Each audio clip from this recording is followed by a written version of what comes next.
There we go. So what I'm kind of expecting, or what you can expect to get out of it, so as Uko was saying, they all say sales is a numbers game, pound the phone, the more you pound, the better outcome probably.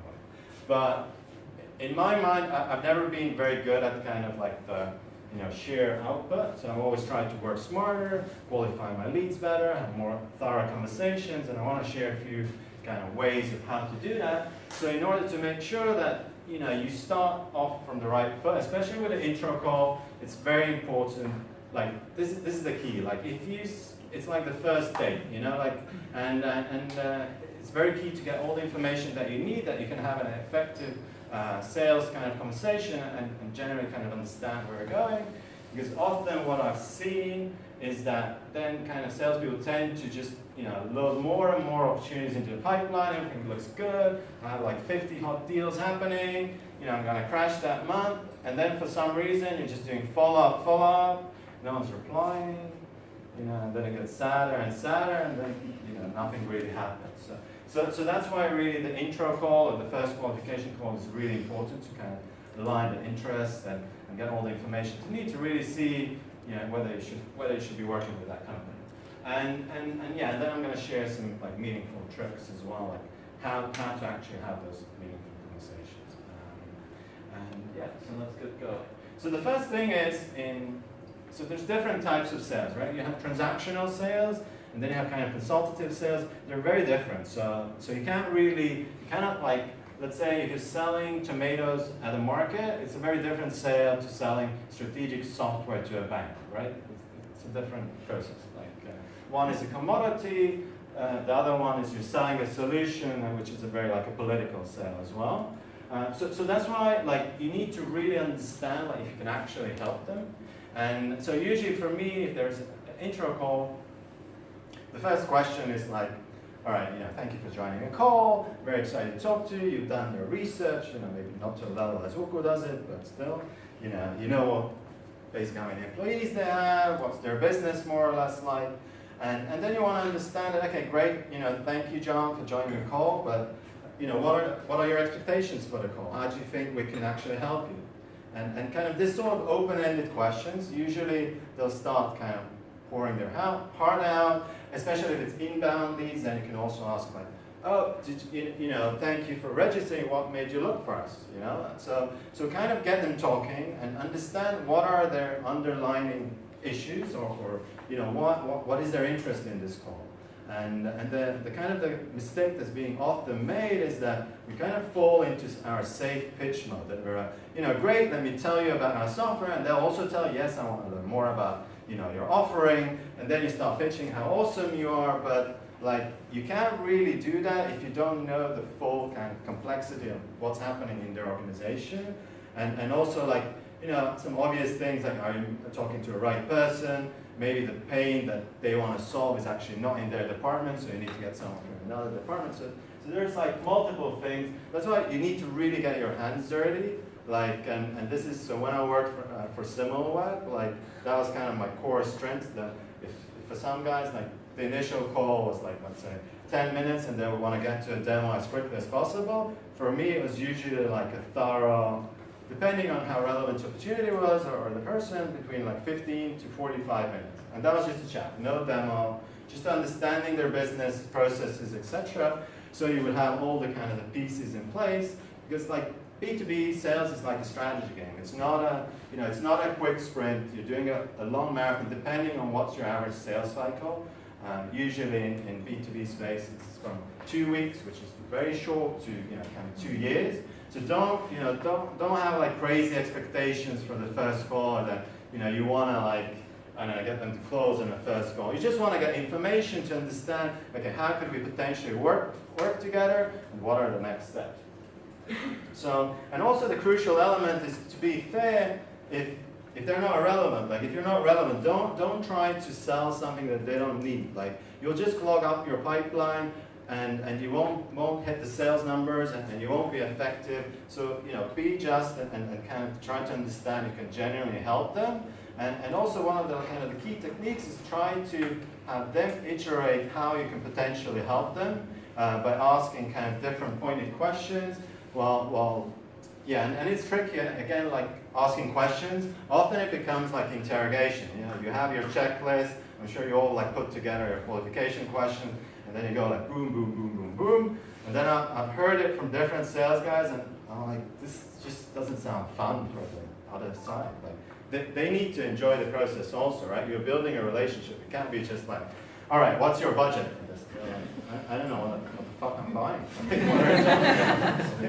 You know, but you know, make sure that you kind of are aligned with the customer. Only then you can go like move along and really try to get, you know, understand. Okay, explain me. So let's say you're selling marketing software. You know, what kind of marketing do you do? What tools do you use? You know, what kind of teams? Okay, you have SEO. All right, so do you, you know, how do you drive your SEO? Is it via content? You know, do you do PR, etc., etc. Like, go deep and show yourself that you're an expert. That you should know more about that field than they do, right? What you're selling. So, and that's one of the kind of the values that you can also offer to give them knowledge, and that'll kind of, you know, put you up there versus maybe another guy that is talking to about the same thing. But yeah, so it's very important to understand if it's actually a relevant company, person to move forward with, or you need to include someone else, or just disqualify them, and maybe send them some kind of like material.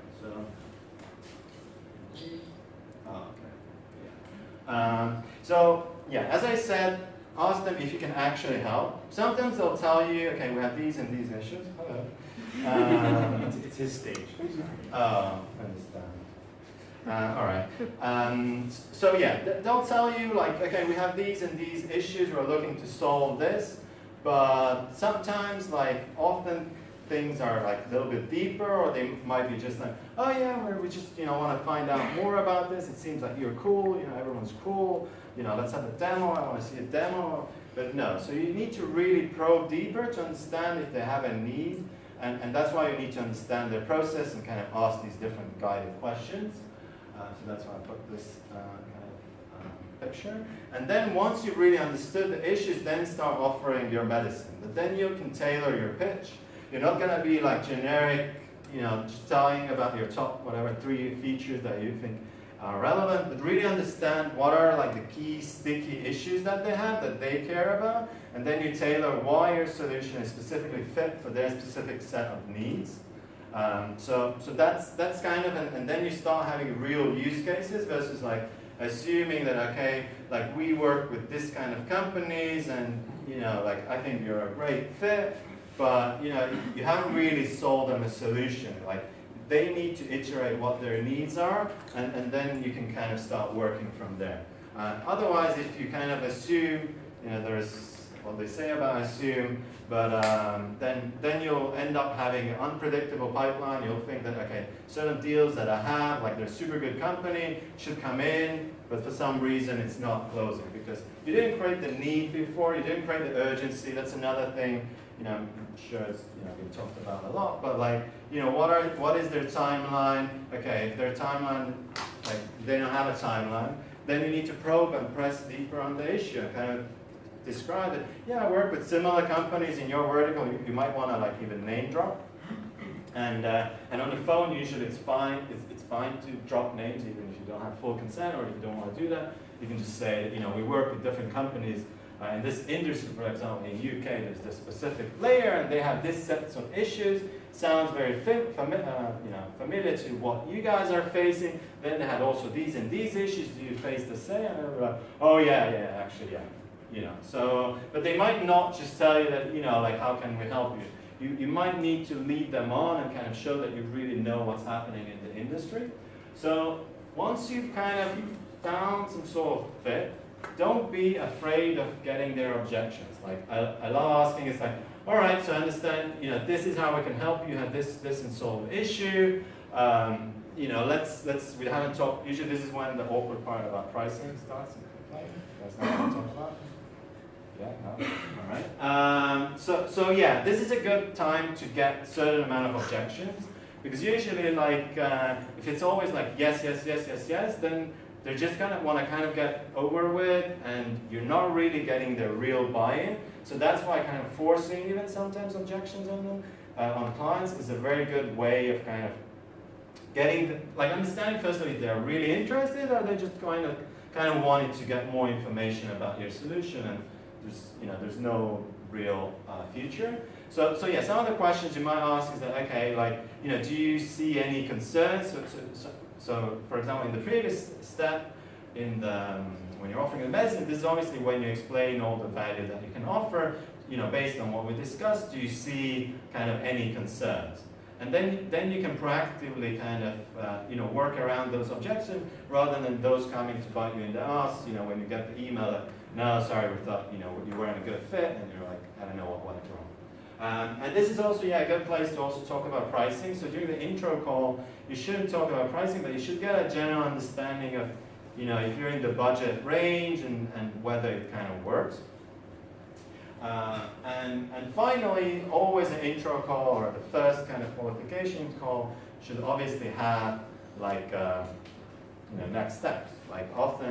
So actually, I work currently as a full-time as a sales consultant for different startups. So I hear in on a lot of calls, and they just kind of are like, yoo-hoo, yes, great, I did a demo, cool, I'll send you over a proposal. It's cool. So then the client has kind of done all the work, like a prospect. That they've gotten all the information about the service, no commitment, they have pricing, great, their manager will send them to find out about this software, they can send this information, and that's it, and end of the game. So that's why I always have next steps. Usually they would be like, okay, so we need to get, if you're talking to a decision maker, you need to get your champion on the call. If you're talking to a champion, then how do we present this to a decision maker, or how do we move forward from here? Do we do a demo? Do you need to discuss it first internally? Do we need to do proof of concept, etc., etc.? So I agree on the next steps. Then I have a few more common mistakes that are being made. I already mentioned the don't interrogate. Have a friendly conversation. We all want to talk to people that we actually want to talk to. So make sure that you have some kind of rapport going with them. And don't push them. You can't start a call that is my next step has to be a demo. You need to get information and see if you can actually provide value to them.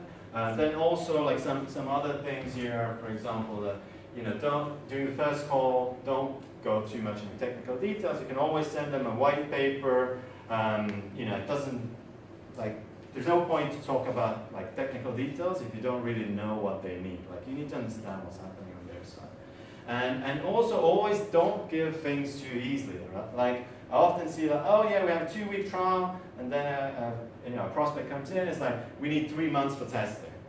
Awesome, okay, great. So we have a 2-week standard trial. I'm happy to, this is obviously you can get started. We do extend the trial, but let's first make sure that you're going to get value out of the platform. So let's talk in 10 days, once you're closer to the end of your trial, and see if it works. Usually our clients don't need 3 months. And then, okay, they come back, yes, we have 5 people on board, but we want to have another 10. Okay, great, awesome. Let's have a demo with those 10 people. I want to make sure that everyone knows how to use our platform, and then we'll add another week, and so on and so on, and then you kind of build a business case, rather than just, all right, you need 3 months, you're 100 people, okay, great, yeah, there you go. Make sure that you own the process, so you can help them when the help is needed. It's not to manipulate or something, because otherwise they're not going to get the value out of your platform if you just throw it in their face, and you think it's the easiest thing to use, but they're not familiar with your platform, and especially if it's a bigger deal, you want to make sure that you kind of control and manage all the pieces, otherwise it's going to fall apart. Yeah, so I mean that's it.